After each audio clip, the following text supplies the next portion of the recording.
জয় শ্রীকৃষ্ণ। আসুন আজকে আমরা আলোচনা করব দুঃখের মধ্যে থেকেও কিভাবে আনন্দে থাকা যায়। বর্তমান সময়ে মানুষ ভীষণভাবে একা হয়ে যাচ্ছে। তাছাড়াও মানুষ পরিবারের মধ্যে থেকেও নিঃসঙ্গ। এই রকম পরিস্থিতিতে মানুষ যদি কোনো কারণে দুঃখ পায়, তখন সে সেটা সহ্য করতে পারছে না, আর সেখান থেকে আসছে নানা রকমের রোগ, যেমন হাইপারটেনশন, সুগার। মানুষ অবসাদে ভুগছে, ফলে আত্মহত্যার চিন্তাও তার মাথায় উকি দিচ্ছে। আসুন আমরা আলোচনা করব কিভাবে দুঃখের মধ্যে থেকেও আনন্দে থাকা যায়। এই প্রসঙ্গে আমি স্বামী সমস্বরানন্দের কথা বলবো। উনি একটু সুন্দর উদাহরণ দিয়েছেন। শেষ শয্যায় বাবা শুয়ে আছে, তার দুই ছেলে তাকে ঘিরে দাঁড়িয়ে আছে। বড় ছেলের মনে ভীষণ কষ্ট, বাবা চলে গেলে তাকে আর কোনো দিন দেখতে পাবো না ভাবছেন, এবং তার সাথে কিছু পুরানো স্মৃতি, বাবার সাথে কাটানো সেই পুরনো স্মৃতিগুলো তার মনে ভাসছে, আর তিনি মনে মনে ভীষণ কষ্ট পাচ্ছেন, আর চোখ দিয়ে ঝরঝর জল পড়ছে।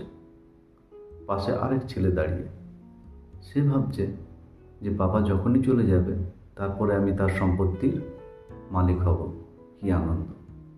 তাহলে দেখতে পাচ্ছেন, বিষয় এক এক বিষয়কে কেন্দ্র করে একজন দুঃখ পাচ্ছে, আবার একজন আনন্দ পাচ্ছে। কেন এটা হচ্ছে ভেবে দেখুন। আসলে আপনি কোনো বিষয়কে কিভাবে দেখছেন তার উপরই আপনার আনন্দ পাওয়া বা দুঃখ পাওয়া নির্ভর করছে, এবং আপনি আপনার মনকে কিভাবে তৈরি করছেন তার উপরই সমস্ত নির্ভর করছে। দেখুন, আপনারা হয়তো ইস্কনের জয়পতাকা স্বামী মহারাজের কথা শুনেছেন। উনি দীর্ঘদিন ধরে অসুস্থ, হুইল চেয়ারে বসে থাকেন, শারীরিকভাবে ভীষণ কষ্ট। তো এই রকম পরিস্থিতি থেকেও উনি কিন্তু দিব্য আনন্দে আছেন, ভগবানের নাম জপ করছেন, ভগবদ্গীতার প্রচার করছেন, বেশ আনন্দে আছেন।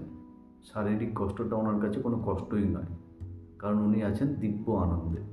এইরকম পরিস্থিতিতে থাকলে আমরা হয়তো বেঁচে থাকার কথাই চিন্তা করতে পারতাম না, কিন্তু ওনাকে দেখুন।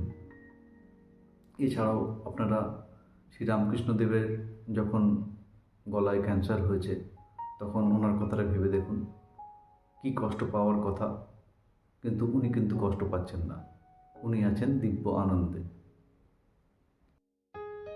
চাইলে আপনিও কিন্তু ওই রকম জায়গায় পৌঁছাতে পারেন।